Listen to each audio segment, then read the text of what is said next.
భారత జట్టు 4-5 మ్యాచ్ల టీ20ల సిరీస్ ఆడేందుకు సిద్ధమవుతుంది. ఇంగ్లాండ్తో ఈ నెలలోనే టీ20 సిరీస్ స్టార్ట్ కానుంది. ఫిబ్రవరి 22 నుండి ఈ సిరీస్ స్టార్ట్ కానుంది. ఈ సిరీస్ కోసం ఇప్పటికే ఇంగ్లాండ్ తమ టీంని ప్రకటించింది. ఇక ఇప్పుడు బీసీసీఐ కూడా టీమిండియా జట్టును సెలెక్ట్ చేయడానికి కసరత్తులు చేస్తుంది. ఈ వారమే టీ20 మ్యాచ్లు ఆడే ఇండియా జట్టును ప్రకటిస్తారని సమాచారం. ఇక టీ20 సిరీస్లో అన్ని మ్యాచ్లు భారత కాలమానం ప్రకారం రాత్రి 7:30 ప్రారంభం కానున్నాయి.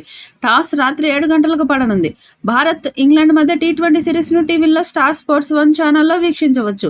ఆన్లైన్లో చూడాలనుకుంటే హాట్స్టార్లో ఉచితంగా చూడవచ్చు. బంగ్లాదేశ్తో గత ఏడాది ముగిసిన 3 టీ20ల సిరీస్ను 3-0తో క్లీన్ స్వీప్ చేసిన ఇండియా తర్వాత సౌత్ ఆఫ్రికా పర్యటనలో కూడా సిరీస్ గెలిచింది. సూర్యకుమార్ యాదవ్ కెప్టెన్సీలోని భారత టీ20 జట్టు మంచి జోరు మీద ఉంది.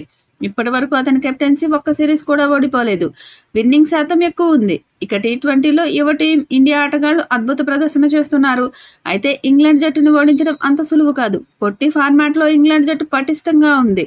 ఆ జట్టులో ఉన్న ఆటగాళ్లు సూపర్ ఫామ్లో ఉన్నారు. కాబట్టి టీమిండియా సూర్యకుమార్ యాదవ్ కెప్టెన్సీలో ఆల్రౌండర్ ప్రదర్శన చేయాలి.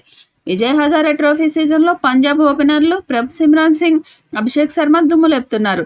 అద్భుత బ్యాటింగ్తో ప్రత్యర్థి జట్ల బౌలింగ్ను ఊచకొతకొస్తూ పరుగుల వరద పారిస్తున్నారు. ఈ క్రమంలో ఇటీవలే లిస్ట్ ఏ క్రికెట్లో ఈ ఓపెనింగ్ జోడీ అరుదైన రికార్డు సాధించింది.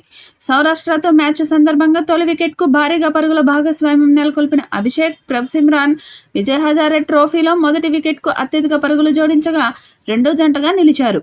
ప్రభ్-సిమ్రాన్ 105 బంతుల్లో ఏకంగా 20 ఫోర్లు, 3 సిక్సర్ల సాయంతో 137 పరుగులు చేశాడు. అభిషేక్ 72 బంతులు ఎదుర్కొని 7 ఫోర్లు, 6 సిక్సులు బాది 93 రన్స్ చేశాడు. ఈ ఇద్దరు ఆటగాళ్లకు ఇంగ్లాండ్తో జరిగే టీ20 సిరీస్కి టీమిండియాలో చోటు దక్కే అవకాశాలు ఉన్నాయి. ఈ వీడియోపై మీ అభిప్రాయాన్ని కామెంట్ బాక్స్లో తెలియచేయండి. ఈ వీడియో మీకు నచ్చితే లైక్ చేయండి, షేర్ చేయండి, కామెంట్ చేయండి.